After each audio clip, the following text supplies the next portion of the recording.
Hello, welcome to Maths Orbit. तो जैसा कि एसएससी जीडी नोटिफिकेशन आ चुकी है और आई होप सबने फॉर्म भर भी दिए होंगे।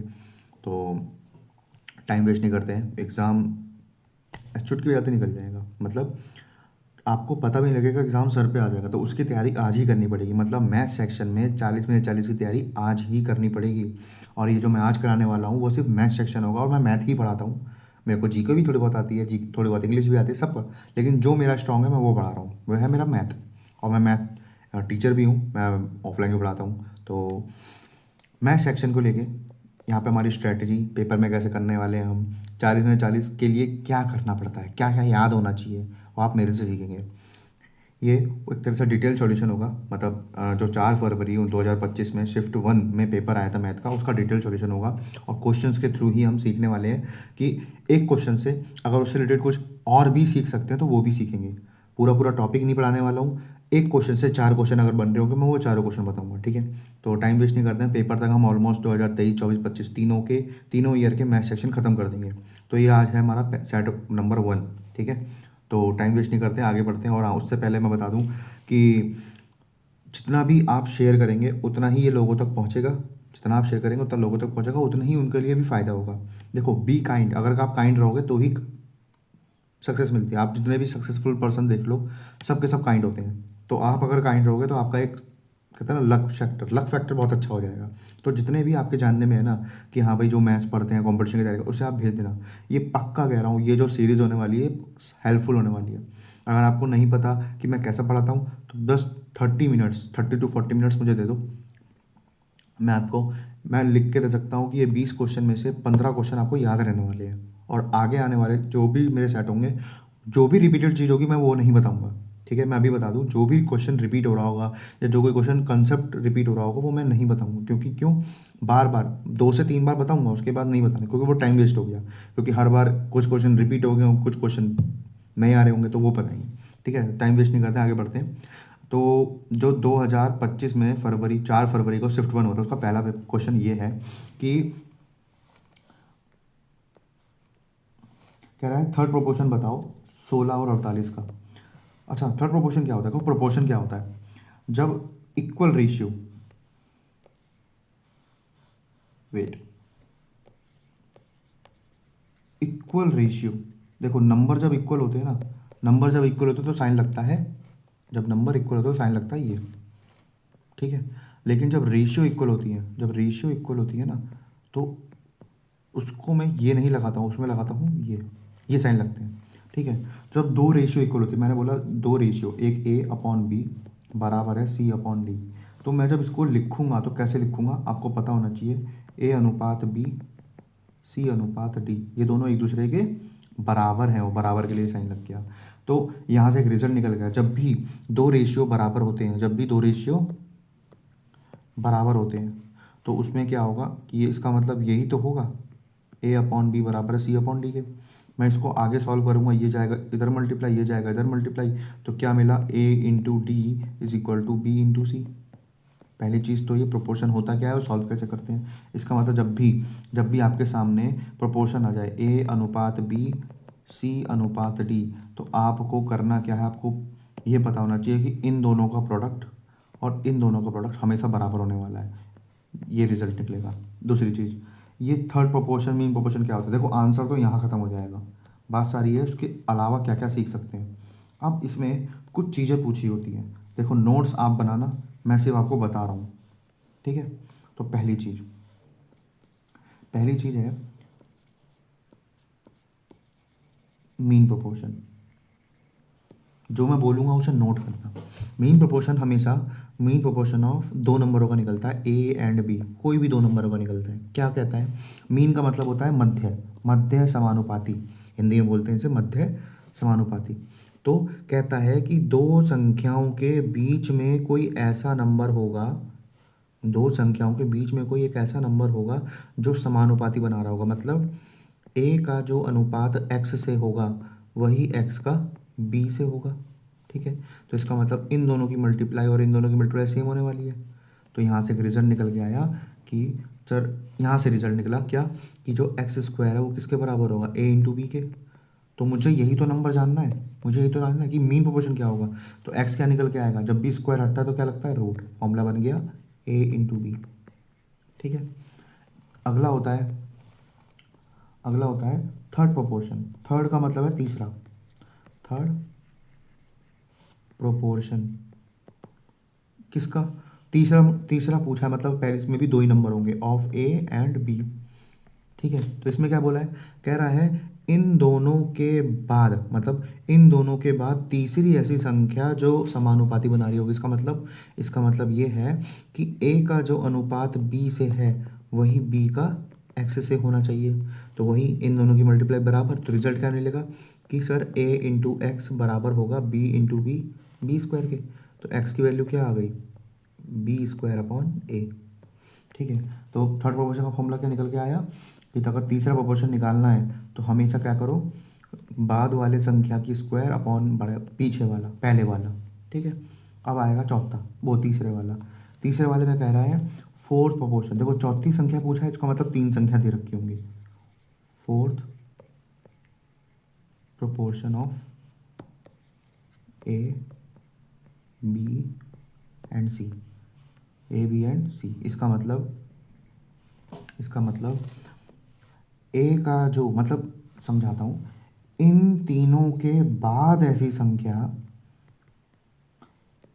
इन तीनों के बाद ऐसी संख्या जो प्रोपोर्शन बना रही है, उसका मतलब कि ए का जो अनुपात बी से है वही सी का डी एक्स से होना चाहिए। इन दोनों की गुणा इन दोनों की गुणा के बराबर है।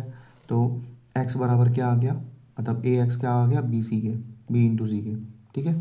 तो रिजल्ट क्या निकल के आया यहाँ से निकल के आया कि अगर मुझे फोर प्रोपोर्शन जानना है तो बाद वाली संख्याओं की गुणा, बाद वाली दोनों की गुणा अपॉन में पहला वाला, ये फॉर्मूला है। तो क्वेश्चन क्या था, मेरा क्वेश्चन था कि तीसरी संख्या, तीसरा प्रोपोर्शन निकालना है। तो क्या क्वेश्चन था, तीसरी संख्या निकालनी है। तो कह रहा है बाद वाले की गुणा 48 गुणा 48 अपॉन 16। ठीक है। तो 16 से 63 गया, 48 गया 3 पे, तो 48 दिया 144। तो 48 दिया 144। हम ऐसे भी तो कर सकते हैं कि इसके बाद जो संख्या होगी इन दोनों में अगर एक अनुपात 3 है तो इसमें भी एक अनुपात 3 होगा। तो सीधा 48 दिया 144 आंसर आ जाता। ठीक है। तो आगे बढ़ते हैं, अगला क्वेश्चन ईजी भी है, समझने वाले के लिए टफ भी है।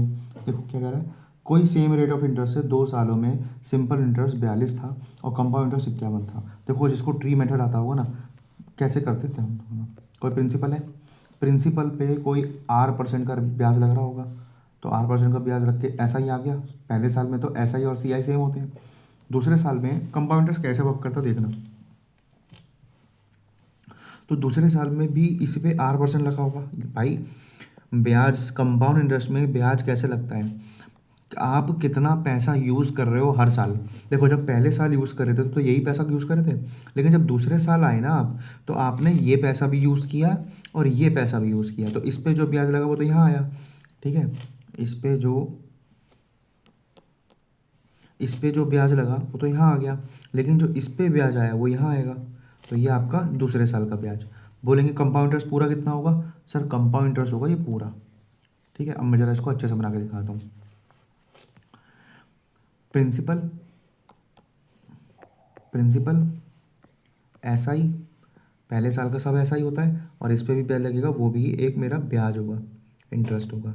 अच्छा सर सिंपल इंटरेस्ट क्या होता है, पहले वाला जो सिर्फ मूलधन पे लगता है। ठीक है। और ये पूरा क्या होगा, ये पूरा होगा मेरा कंपाउंड इंटरेस्ट। ठीक है।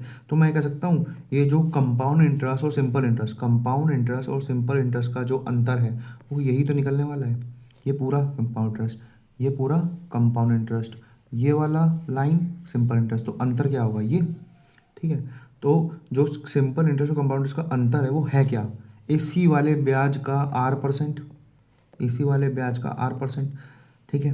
तो मैं कह सकता हूँ भाई 2 सालों का ऐसा ही कितना 42, तो किसी प्रिंसिपल पे 42 ब्याज का मतलब है 21 कमाया होगा इनने। ठीक है। अच्छा कंपाउंड इंटरेस्ट कितना है 51, भाई 51 ब्याज में से 42 ब्याज तो दे चुक, सिंपल इंटरेस्ट ये बचा कितना ध्यान से देखो कितना ब्याज, तो आपका 42 तो ये बचा 9, मतलब इस 21 का कुछ परसेंट 9 आया होगा, इस 21 का कुछ परसेंट 9 आया होगा। क्या पूछा उन्होंने? प्रिंसिपल बताओ। तो इस 21 का कुछ परसेंट 9, तो परसेंट कितना है? तो 9 जो है 21 का कितना परसेंट है ये निकाल लिया। ठीक है, तो आप 3 बटा, सीधा रेट रेट देख लो, रेट देख लेते हैं क्या। ये 9 जो है 21 का कितना भाग है, तो ये हो गया 3/7। तो बस इसी प्रिंसिपल का 3/7 कर दो। तो इसी प्रिंसिपल का 3/7 किया होगा तभी तो 21 आया होगा। 3 से ये गया 7 पे, तो प्रिंसिपल कितना आ गया? 7 सत्तू 49, 7 सत्तू 49। हालांकि जब मैं कंपाउंड इंटरेस्ट को बहुत डीप पढ़ाऊंगा तब। अच्छा, कंपाउंड इंटरेस्ट के बारे में कुछ चीज़ें बता देता हूँ। जैसे अगर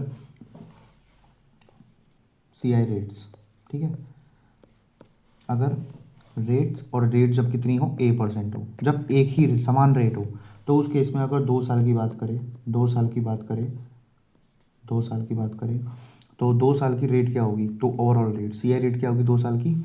हमेशा 2A.A², हमेशा इतना परसेंट ब्याज लगेगा। और ध्यान रखना, ये जो यहाँ पे जो इस पॉइंट के बाद आएगा ना, वो हमेशा 2 अंक में होना चाहिए। इसके बाद जो भी अगर एक्स्ट्रा है तो वो कैरी चले जाएगा। ठीक है, जैसे जैसे अगर मैं बोलूँ 8% है, तो 8 8 का स्क्वायर 64 और 8×2 = 16, इतना परसेंट ब्याज लगेगा टोटल। अच्छा, अगर मैं बोलूँ 11% है, तो 11%, 11 का स्क्वायर 121, 1 कैरी, ठीक है, 1 कैरी यहाँ पे आ जाएगा। अच्छा, 11×2 कितना, ये आ गया 22, और 22 और ये तो हो गया 23 पर, इतना परसेंट ब्याज लगेगा। अच्छा, अगर रेट हुआ सर 10%, तो 10% की रेट आपको पता होनी चाहिए 21 आएगी। ठीक है। अच्छा, अगर 3 साल हुआ था, अगर रेट 3 साल हुआ तो क्या होगा? देखो, 3 साल में जो ओवरऑल रेट होगी ना, वो उसका फॉर्मूला पता होना चाहिए आपको। 3A²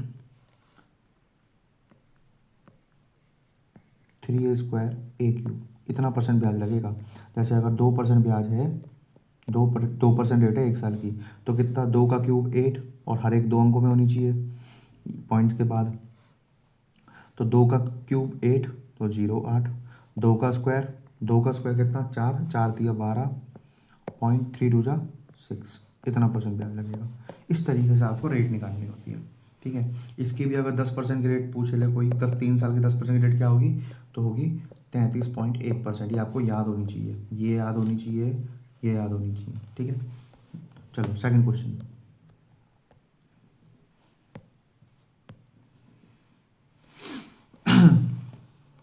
कह रहा है सबसे बड़ी 4 अंकों की संख्या, सबसे बड़ी 4 अंकों की संख्या जो 15, 15, 25, 40 और 75 से भाग हो। देखो, कोई भी संख्या 40 से भाग होगी, इसका मतलब उसके एंड में जीरो आएगा, एंड में जीरो आ रहा होगा।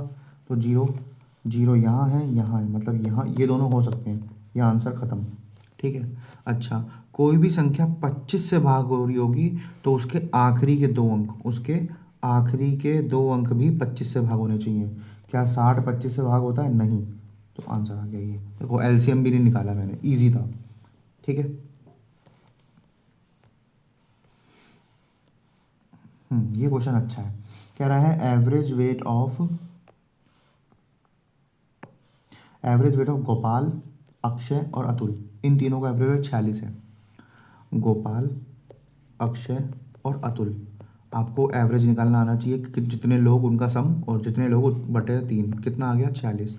तो मुझे पता है गोपाल, अक्षय और अतुल का जो सम आया वो कितना आया? 46 दिया 138। ठीक है, आगे कह रहा है अब गोपाल और अक्षय 40 किलो के हैं, उनका एवरेज 40 किलो का है। अब ध्यान सुनना, गोपाल और अक्षय का जो एवरेज है वो 40 है। तो गोपाल और अक्षय कितना आ गए? गोपाल और अक्षय कितना आ गए? 80। अब देखो, अगर गोपाल और अक्षय 80 हैं, तो अतुल कितना बचा? 8 में से 0 गया 8, 13 में से 8 गया 5, तो अतुल आ गया 58 केजी का। पूछा क्या है? कह रहा है अक्षय और अतुल 45 किलो के हैं। अगर अक्षय और अतुल का जो एवरेज है वो 45 है, तो अक्षय और अतुल कितना आ गए जी? 90। दोनों को जोड़ के 90 आना चाहिए। अतुल कितना है? 58। ये मेरा अतुल जो है वो 58 है। तो ये अक्षय कितना गया? 90 में से 58 गया, कितना बचा? देखो 42, 42 ही तो आया या 32 आया, मे बी हाँ 32 आएगा, हाँ 32 आएगा। 5 और 3 8, 2 10, ठीक है। तो कितना है आंसर? 32। इस तरीके से सवाल करना था। आगे बाकी एवरेज में अभी मैं वन शॉट लेने वाला हूँ एवरेज का, तो उसमें आपको सब कुछ क्लियर हो जाएगा। कह रहा है 3 पेपर है मैथमेटिक के, देखो 3 पेपर है, 3 पेपर है मैथ के, ठीक है। तो कह रहा है 2 पेपर इंग्लिश के हैं, 2 पेपर इंग्लिश के हैं और 1 पेपर साइंस का है, 1 पेपर साइंस का है, समझ, ठीक है। मेरा पेपर जो है वो 100 मार्क्स का है टोटल। कह रहा है साइंस में उसे 60% मिले, इसमें 60 नंबर मिले हर एक पेपर में, पर पेपर, ठीक है।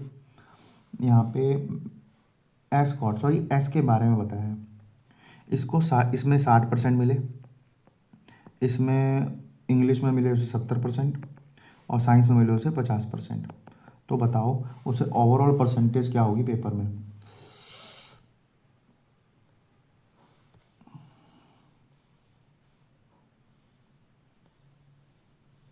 ओवरऑल परसेंटेज क्या होगी पेपर में? तो देखो हर मैथ के हर पेपर में 60 नंबर ला रहा है, तो हर पेपर में 60 नंबर ला रहा है, तो 100 का 60% 60, लेकिन ऐसे कितने पेपर हैं? 3 पेपर हैं, तो कितने नंबर लाया? 180 नंबर लाया। अच्छा, मैथ साइंस के हर पेपर में 70% ला रहा है, तो हर पेपर में कितने ला रहा है? 100 में 70, और कितने पेपर है? 2 पेपर हैं, तो कितने लाया? 140 लाया। मैथ का एक ही साइंस का एक ही पेपर है जिसमें 50% ला रहा है, वो कितने पेपर है? एक। तो ओवरऑल कितने नंबर कितने लाया?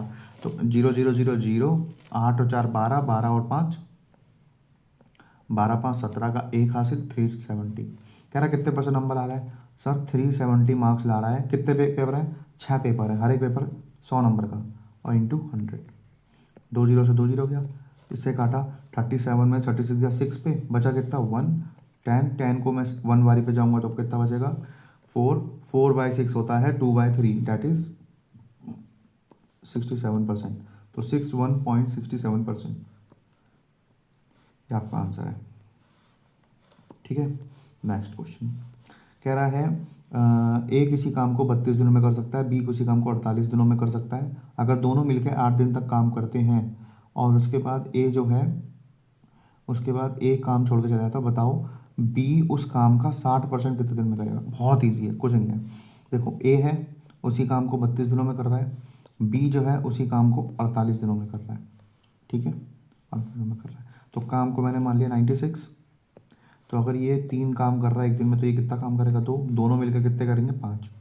क्वेश्चन ने कहा है कि ए और बी ने किसी काम को 8 दिन तक किया, इसका मतलब 5 के हिसाब से 8 दिन तक काम किया, 40 काम हो चुका होगा पूरा। काम कितना है टोटल? 96। तो 40 काम हटा दो, कितना बचा? 56, ठीक है। अब कह रहा है बी को अकेले काम करना है, कितना? इसका 60% काम करना है सिर्फ। 60% कितना होगा? तो सर 56 का 60% होता है 3/5। ये कौन करेगा? बी, ठीक है। तो बी कितने दिन में करेगा? तो कितने दिन में करेगा? तो सर बी काम करेगा 56 दिया, आराम से पहले 56 × 3/5, ठीक है। कह रहा बी की क्षमता कितनी थी? 2, हर काम 2 के हिसाब से करेगा, तो आराम से करो। 2 से ये कितने पे गया? 28, 28 दिया कितना होता है? 25 दिया 75, और 3 दिया 9, 75 और 3 84, 84/5। मतलब ऐसा नंबर जिसके एंड में 4 आ रहा हो, तो आराम से करेंगे जिसके एंड में 4 आ रहा हो। और नीचे क्या है? 5, तो नीचे 5 होना चाहिए, ये खत्म। नीचे 5 होना चाहिए, ये खत्म। इन दोनों में से कोई एक आंसर है। ऐसा नंबर जिसके एंड में 4 आ रहा हो, आराम से देखो। 5 चौक 20, ओ सॉरी 8 पंचे 40 का 0, 0 + 2 कितना होता है? 2। ये आंसर नहीं होगा। इधर 6 पंचे 30, 30, 30 में 4 जोड़ूंगा 34, देखो 4 आ गया, इसका आंसर यही है। ये स्मार्ट वक्त था, नहीं तो डिवाइड करते रहो। एलसीएम वही सेम केस, आराम से करेंगे, ठीक है। तो ऐसा नंबर जो 28, 60, 120 और 135 से भाग होता हो। एलसीएम का मतलब ये होता है जो इन सब से डिवाइड हो रहा हो। तो देखो 60 और 120 से हो रहा है, इसका मतलब वो किससे भाग होना चाहिए? 60 और 120 से भाग हो रहा है, इसका मतलब किससे भाग होना चाहिए? आराम से 0 से। तो 0 नहीं है, 0 नहीं है, 0 नहीं है, आंसर। बहुत ईजी था, बहुत ज़्यादा ईजी था, कैलकुलेशन करने की जरूरत ही नहीं है। जब एलसीएम का क्वेश्चन आएगा तो एलसीएम में बताऊंगा, ठीक है। जब एलसीएम निकालने का क्वेश्चन आएगा वहाँ बताऊंगा कि कैसे एलसीएम निकालते हैं, ठीक है। आगे बढ़ते हैं। क्वेश्चन कह रहा है कि एक बेईमान दुकानदार है जो दावा करता है, मतलब कस्टमर को बोलता है कि भाई मैं सीपी पे बेचूंगा। तो क्वेश्चन देखो कितना इजी है। मतलब अगर मैं मान के चलूँ कि मेरी 100 ग्राम चीज़, 100 ग्राम चीज़ 100 रुपये की है, ठीक है, और कस्टमर कहता है कि मैं आपको 100 रुपये में ही बेचूंगा। समझने की कोशिश करना। फिर वो करता क्या है, वो बेईमानी कर लेता है। बेईमानी क्या करता है कि वो 46% कम तोलता है, फिर 46% कम तोल रहा है। तो तोल कितना रहा है, 46 कम, तो मतलब 54 ग्राम ही तोल रहा है। और 54 ग्राम उसे कितने का पड़ा होगा, 54 रुपये का पड़ा होगा, ठीक है।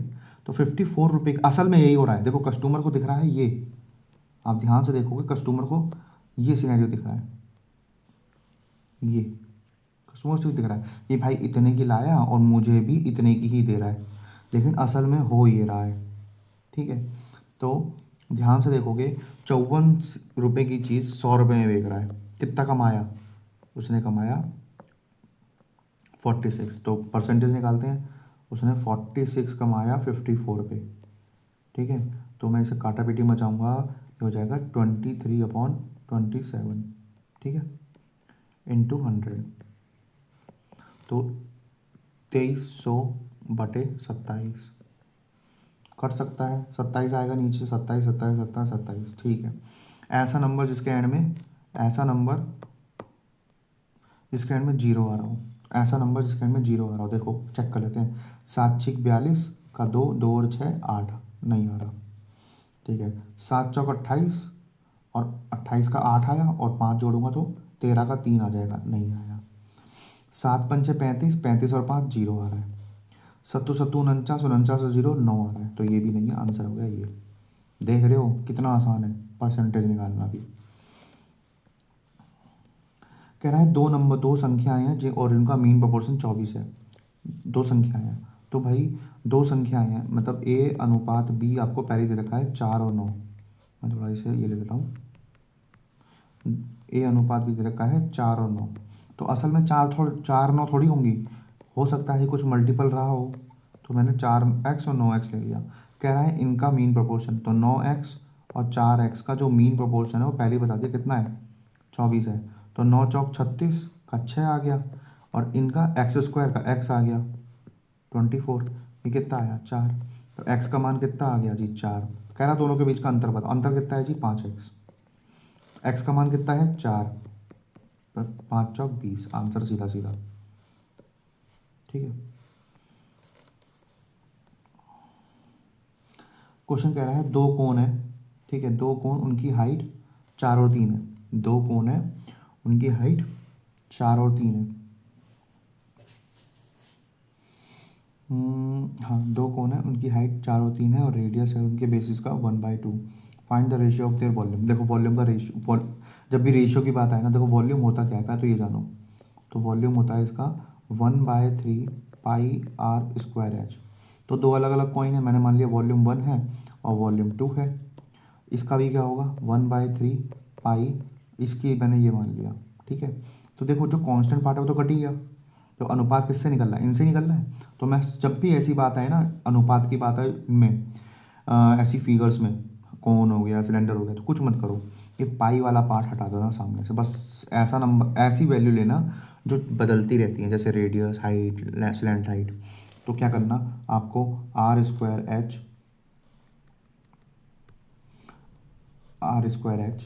अनुपात r²h, सीधा ये ले लो। कैसे, तो छोटी वाली हाइट कौन सी है 4, पहले वाला कौन है 4, 4 का स्क्वायर इंटू इधर 3 का स्क्वायर इंटू, ठीक है।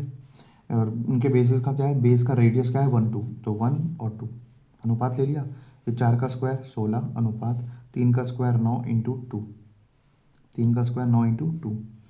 तो और कुछ है, एक सेकेंड, हाइट है 4, सॉरी सॉरी सॉरी, मैंने उल्टा पढ़ लिया। हाइट है 4 और इसकी है 3, ठीक है। और जो रेडियस है वो 1:2 है, तो 1 का स्क्वायर और 2 का स्क्वायर, ये कितना 4 × 1 = 4, और 2 का स्क्वायर 4, 4 × 3 = 12, 1 अनुपात 3, 1:3 आ गया। ठीक है, आगे अभी इस क्वेश्चन के लिए थोड़ा चलो बता ही देते हैं। मैं पानी पी लूँ। तो क्वेश्चन नंबर 11 में था कि मंदर है, मंदार, उसके दो पोते हैं, ग्रैंडसन, केतन और तुषार। अब केतन जो है वो 11 साल का है, और उसको कुछ पैसा दिया मंदर ने अपनी इनकम में से, मतलब उसकी जो प्रॉपर्टी थी। और जो तुषार है 12 साल का है, तुषार जो है 12 साल का है, और बाकी का बचा हुआ पैसा तुषार को दिया। बल्कि केतन और तुषार दोनों को पैसा इस तरीके से बांटा गया कि 22 साल बाद उन्हें बराबर पैसा मिलेगा। जब वो 22 साल के होंगे तो उनका पैसा जो है बैंक से जो वापस मिलेगा, इंटरेस्ट रेट 8% कंपाउंड इंटरेस्ट, ठीक है, वो दोनों को बराबर पैसा मिलेगा। देखो कंपाउंडर का क्वेश्चन हमेशा है ऐसे में कि भाई एक बंदे ने दो अपने बेटों में बांटा, और इस तरीके से बांटा कि जब वो दोनों के दोनों 28 साल के होंगे, वो दोनों के दोनों 30 साल के होंगे, जब भी इतने भी साल के होंगे उनको बराबर पैसा मिलेगा। तो ऐसे केस में ये देखो कि बड़ा कौन है, ठीक है। ऐसे केस में बड़ा ये है और छोटा ये है, ठीक है, the younger one and bigger one.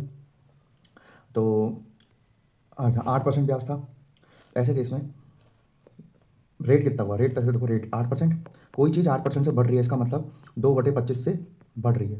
2/25 बढ़ना मतलब कोई चीज़ 27 हो जा रही है 25 से, ठीक है। पहले तो आपको ये चीज़ पता लगानी है कितनी हो जा रही है, ठीक है। दूसरी चीज़ फिर पता करना है इन दोनों के बीच का अंतर कितना है। इन दोनों के बीच का अंतर कितना है, वो है 1 साल, ठीक है। ये पहली ट्रिक का मतलब ट्रिक बता रहा हूँ मैं सीधा सीधा। पहले तो आपको रेट निकालनी है, रेट कितनी आ हो जाएगी, 27/25 हो जाएगी। मैं ये नहीं बोल रहा हूँ कि इतना लगेगा, मैं कह रहा हूँ इतना हो जाएगा। तो दूसरी चीज़ आपको दोनों की एज के बीच का अंतर निकालना, जो कि होगा 1, ठीक है। आपने ये कर लिया, आपको कुछ नहीं करना है, आपको बिगर और स्मॉलर रखना है, बिगर रखना ऊपर, ठीक है। रेट क्या हुई थी सर, 27 से 25 हो गई थी, दोनों की एज का अंतर 1। यहाँ पे हमेशा अंतर लिखना है, ठीक है। तो इसका मतलब अगर मैं दोनों को सॉल्व करूँगा तो 27/25 की पावर 1, जो कि कितना हो जाएगा, ये हो जाएगा 27/25, ठीक है। यही आ जाएगा। इसका मतलब बड़े बड़े को अगर 27 हिस्सा दिया है तो छोटे को कितना दिया है, 25 हिस्सा। पूरा का पूरा प्रॉपर्टी कितनी निकल के आई, 52, 52। मेरे हिसाब से प्रॉपर्टी 52 की है, सवाल के हिसाब से प्रॉपर्टी 24700 की है।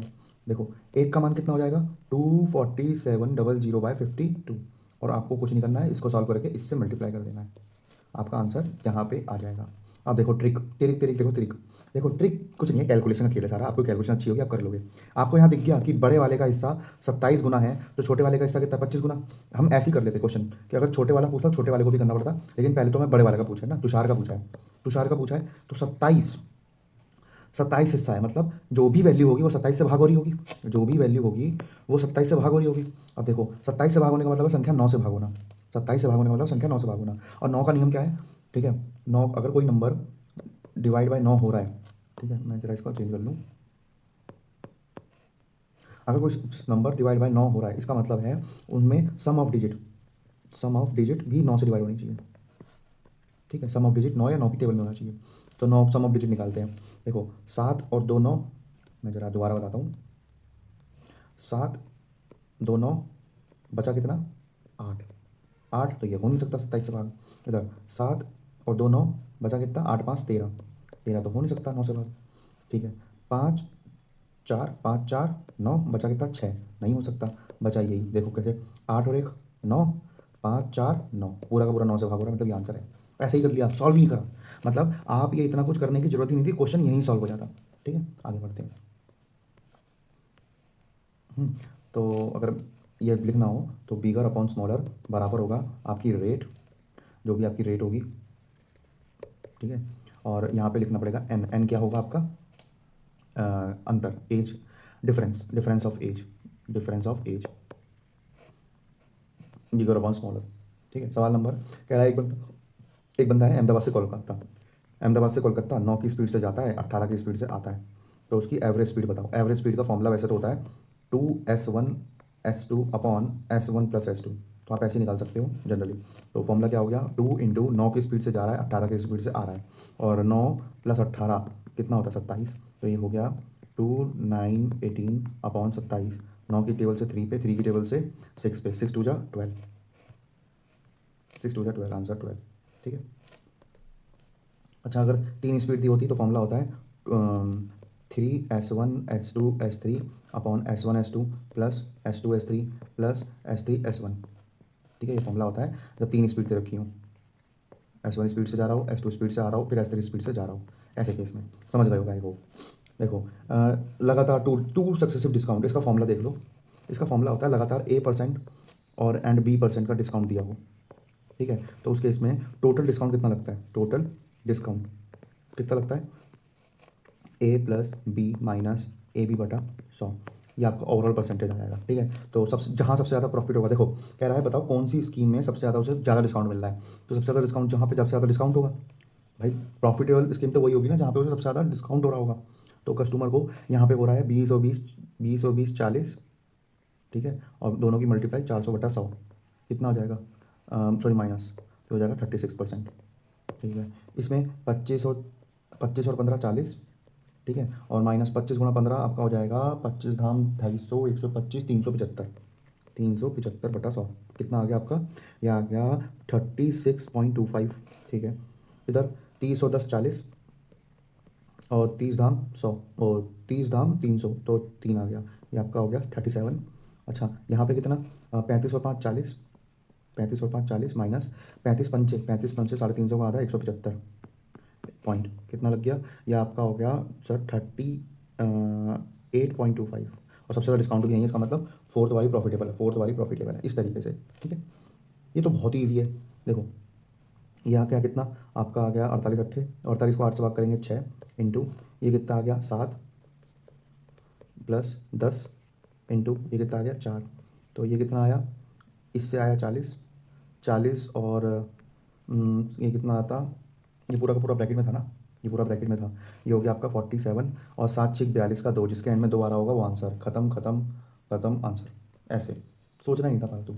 देखो जब भी यहाँ रिलेटिव स्पीड बता देता हूँ, रिलेटिव स्पीड समझना, जब दो चीज़ें एक दूसरे की तरफ आ रही होती हैं, ये S1 स्पीड से, ये S2 स्पीड से, ठीक है, तो जब एक दूसरे की तरफ अप्रोच कर रही होती हैं तो उस केस में टोटल स्पीड जो होगी, तो टोटल स्पीड मतलब टोटल स्पीड वो जिससे डिस्टेंस कवर हो रहा है, तो टोटल डिस्टेंस वो टोटल स्पीड, तो क्या होगी वो आपकी होगी S1 + S2, ठीक है।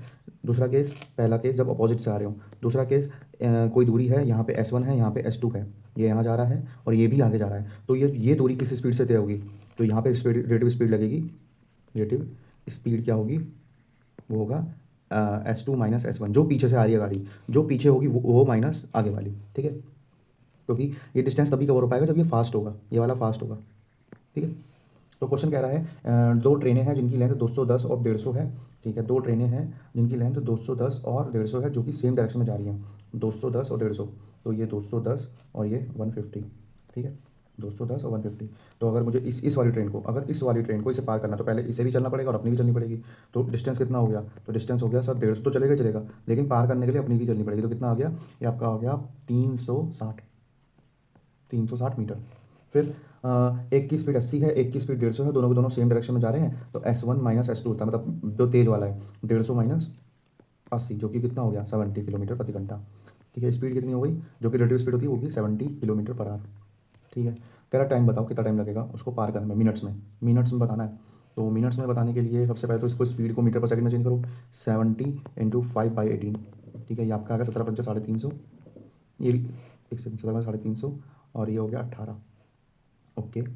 आई थिंक मैंने ठीक तो लिखा है ना, 140 है, हाँ डिवाइड होना चाहिए क्योंकि क्वेश्चन आसान नहीं टफ बन जाएगा, ऑप्शन ऐसे है नहीं, इजी इजी है, तो 340, यार क्या लिख रहा हूँ मैं, शिट, ये आपका आएगा 350, ठीक है, और ये इतना सेकंड, तो टाइम का फॉर्मूला होता है डिस्टेंस अपॉन स्पीड, डिस्टेंस कितना है सर 350 और ये कितना है 350/18, जब भी फ्रैक्शन में डिवाइड हो तो क्या हो जाती है मल्टीप्लाई, उल्टी होके ये पलट के मल्टीप्लाई हो गई, 350 इतने सेकंड लगेगा, और ये पूरे मिनट का कितना हिस्सा है, तो 18/60 से डिवाइड कर दो, जो कि हो गया 3/10, और 3/10 का मतलब है 0.3, इतने मिनट लगेंगे, तो 0.3 इतने मिनट लगेंगे। अगला क्वेश्चन, कॉस्ट प्राइस कितना है, कॉस्ट प्राइस इतना है, ये 108%, इसका मतलब देखो इतने की बिक्री है, इतना परसेंट प्रॉफिट कमा के, तो कॉस्ट प्राइस पूछा है, इजी है, कुछ नहीं करना है, आपको पता होना चाहिए ये कितने परसेंट हो गया, तो सर 8% प्रॉफिट कमाया, इसका मतलब 108% चीज़ हो गई, ठीक है, तो 108% चीज़ कितने की दे रखी है 1566 की, और मुझे CP निकालना है 100%, ये निकालना है, तो 1566/108 × 100, ठीक है, ओके, तो सबसे पहले तो काटा पीटी मचाओ। ये 4 की टेबल से 25 पे, ये 4 की टेबल से 27 पे। अच्छा, एंड में 7 आया, देखो एंड में 7 आया। अब 7 की टेबल में 6 कब आता है? आराम से 7 की टेबल में 6 कब आता है? तो ध्यान से देखो, 8 7 8 जा 56 होता है। 56 एंड आया, मतलब जो भी नंबर होगा, ये जो भी काट के नंबर लिखेंगे उसके एंड में 8 आ रहा होगा। और 8 पंचे 40, एक बार जीरो आएगा। 8 पंचे 40 का जीरो, एंड में जीरो आएगा वो भी एक बार। एंड में जीरो आएगा वो भी एक बार। तो एक बार यहाँ भी आ रहा है, एक बार यहाँ भी आ रहा है, एक बार यहाँ भी आ रहा है, दो बार नहीं आएगा। ठीक है। अ, वैसे आ भी सकता है, 25 × 200 होता है। तो एक सेकंड, अभी एलिमिनेट नहीं करते हैं। दूसरी चीज़ और क्या क्या, जो भी नंबर होगा 25 से डिवाइड भी होना चाहिए। तो 25 से डिवाइड होने के लिए आखिरी के 2 अंक 25 से भाग होने चाहिए। ये भी नहीं होगा, ये भी नहीं होगा, तो बचे ये दोनों। ठीक है। अब 8% प्रॉफिट है, एक बार इसको चेक कर लेते हैं। अगर 1400 में 8% जोड़ूंगा तो 14 अट्ठे 14 8 जा, सब पता कितना होता है? 112। कितना आया? 1512, जो को है ही नहीं, तो ये भी नहीं आंसर है ये। ऐसे ही कर लिया ईजिली। यूनिट डिजिट से खेला, 2 ऑप्शन काटे और उसके बाद आप क्वेश्चन हो ही गया, हो गया, इजी, इजी पीजी। चलो, सवाल नंबर अगला। कह रहा है 5400 रुपये है विपुल के पास, विजय के पास 9400 है, सेम रेट से करा है और सिंपल इंटरेस्ट पर एनम दे रहा है, तो 5 साल तक। तो देखो, ज़्यादा मिला 9400 वाले को 5 साल तक R% की रेट से जो ब्याज मिलेगा, उसमें से अगर 5400 वाले को मैंने R% की रेट से 5 साल तक दिया, जो ब्याज आया फालतू वो कितना आया? 840, 840 आया। मैं ज़रा इसको हटा देता हूँ, 840। ठीक है। तो अगर मैं ये वाला पार्ट अलग ले लूँ, 5R/100, तो बचा क्या क्या? इन दोनों का अंतर, इन दोनों का अंतर कितना आया? 4000। ये कितना आया? 840। तो आराम से देखो, इसमें 2 जीरो से 2 जीरो, ठीक है, 1 जीरो से 1 जीरो, 4 से इसे काटा 21। तो आर की वैल्यू क्या आ गई? 21/5। 21/5 कहाँ मिल रहा है? इसको काटोगे 4.2 आएगा आंसर। अगला, पेट्रोल इंक्रीज हो रहा है 85%। जब भी ऐसा क्वेश्चन है, आप क्या करो, प्राइस को ले लो 100। यही मेरा प्राइस भी है, यही मेरा खर्च भी है। कह रहा है 85% बढ़ गया। अब देखो, एक अगर 100 से 185 हो गया तो खर्च जो भी खपत है उसको 185 से 100 होना पड़ेगा। लेकिन ऐसा नहीं है, क्यों नहीं है? क्योंकि खर्च जो है वो 48% बढ़ गया। तो खर्च क्या बताया था मैंने? यही मेरा खर्च है और यही मेरा प्राइस भी है। तो खर्च अब कितना हो गया? 148 हो गया। मुझे 185 की चीज़ को कहाँ जाना है? 148 पे जाना है। ठीक है। तो कितना कम करना पड़ेगा सर? 15 में से 8 गया 7, 15 में से 8 गया 7, और 17 में से 14 गया 3, 37। तो मुझे 37 की कमी करनी पड़ेगी कितने पर? 187 पे, वो 185 पे। ठीक है, इंटू 100। 5 की टेबल से 20 पे, 5 की टेबल से 37 पे, 37 तो कितनी खपत करनी पड़ेगी कम? 20% कम करनी पड़ेगी। तो कितना आया आंसर सर? 20%। ओके, चलिए। कह रहा है कोई चीज़ पहले 15% बढ़ी और फिर 20% बढ़ बढ़ गई। देखो, कोई चीज़ पहले पहले और दूसरा, ठीक है, और इसकी वजह से जो पहला नंबर था वो 78 ज़्यादा है पहले वाले से। ठीक है। कोई चीज़ पहले 15% कम हुई, तो 15% होती है 3/20। 3/20 कम का मतलब माइनस, मतलब कोई चीज़ पहले 20 थी, 17 हो गई। फिर 20% बढ़ गई, 20% होता है 1/5, बढ़ने का होता प्लस। कोई चीज़ 5 से 6 हो गई, तो ये कितनी होगा सर? 100 से और 76 का कितना हुआ? 102। ठीक है, 76 या 102, हाँ ठीक है। मतलब कोई चीज़ इतनी से इतनी हो गई, कितना बढ़ गई? मेरे हिसाब से 2। सवाल ने क्या बोला कि भाई कितना बढ़ गई थी? 78 ज़्यादा आया था। तो कितना ज़्यादा आया? ये 2 का मान 78, एक का मान 39। तो क्वेश्चन ये नंबर कितना हो गया? 3900। आंसर 3900। देखो, SCF है 11, दो संख्याओं का 132 है। देखो, अगर मैं दो नंबर है, एक N1 है, N ले लिया मैंने, दो संख्याएं ले ली, फर्स्ट और सेकंड। तो अगर इन दोनों में कुछ कॉमन होगा, तो कॉमन क्या होता है? कॉमन होता है SCF। तो ये नंबर कैसे बना होगा सर? एस बना होगा SCF इंटू कोई नॉन कॉमन फैक्टर जो कट नहीं रहा होगा। ऐसे ये भी क्या? SCF इंटू कोई ऐसा नंबर जो एक आगे कटेगा नहीं, बी। तो मैं मान सकता हूँ कि हर एक नंबर SCF और अपने नॉन कॉमन फैक्टर से बनता है।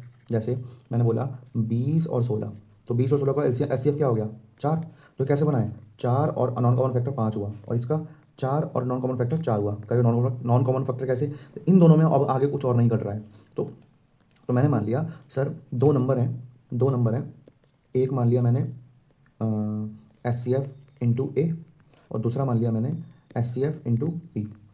ठीक है। और ए और बी कैसे होने चाहिए? ए और बी ऐसे होने चाहिए जिनमें अब आगे कुछ भी कॉमन नहीं होता। को प्राइम नंबर, को प्राइम ऐसे होते हैं जिनमें आगे कुछ और नहीं कटे, को प्राइम नंबर या कुछ और कॉमन ना हो।